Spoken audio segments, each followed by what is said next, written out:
Welcome to our channel. Today we how to set up logging and error monitoring with Sentry for no-code apps, full guide step by step clearly.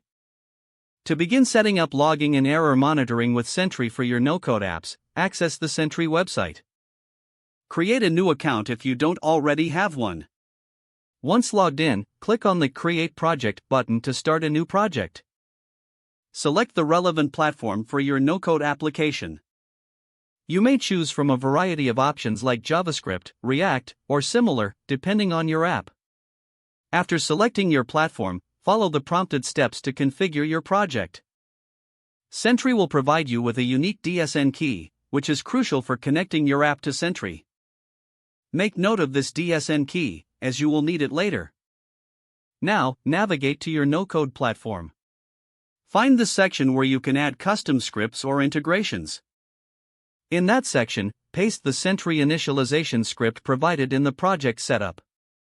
Replace the placeholder DSN in the script with your unique DSN key.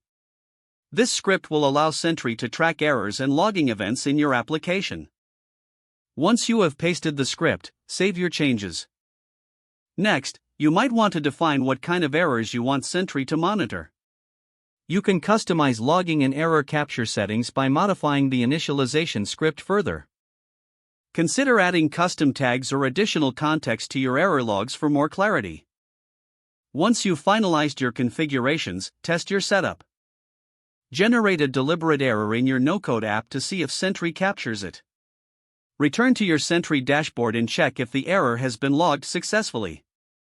You should see detailed information about the error, including stack traces and other useful data. Explore the various features Sentry offers, such as performance monitoring and issue tracking.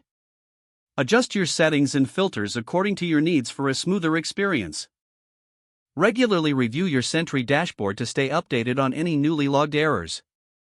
This will help ensure that your no-code application runs smoothly and any issues are addressed promptly.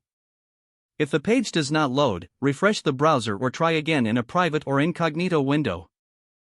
Make sure you are using the correct email address, then retype it carefully to avoid small typos.